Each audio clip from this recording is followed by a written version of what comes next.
So the fourth chef in the Great Chefs of New Orleans was Gerhard Brill. Brill was born in 1939 in Germany. His mother was a chef there, and so he was kind of expected to be a chef his entire life. I do find it kind of interesting that Willy Cohn was born in 1940 in Germany, and Gerhard Brill was born in 1939 in Germany.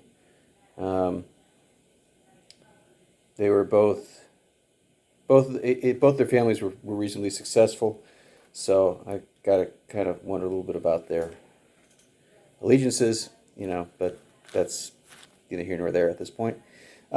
Anyways, Gerhard Brill was the chef at Commander's Palace in the 1980s, early 1980s. He was the chef between Paul Prudhomme and Emeril Lagasse. So the other two being celebrity chefs, Brill was really not. He started out at a bunch of Swiss hotels, and then somehow made his way to New Orleans. Got hired as the executive chef at Commander's Palace, and then after he was at Commander's Palace for a few years, he and his sous chef opened up a restaurant in Metairie. He sold his interest in the restaurant and went to Alabama, actually. Went to Perdido Key, and then to Foley, and ran the was it Magnolia House, something like that. And so he was the chef there up till 2012 when he retired, and he died 4 years later in 2016.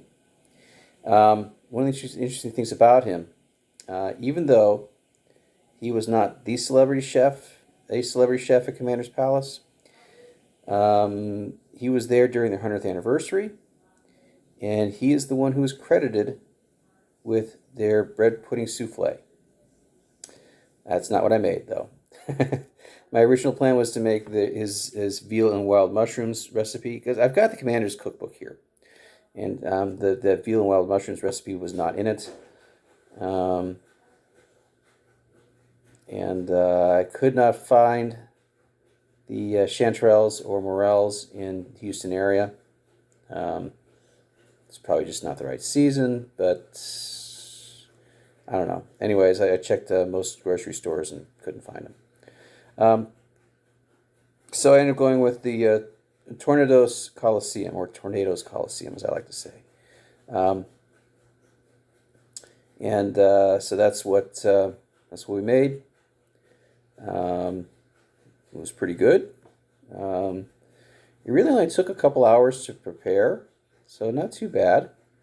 Trying to think. I probably could have gone a little lighter on his seasoning. He does say to sprinkle it on. I think I caked it on a little bit too much, actually.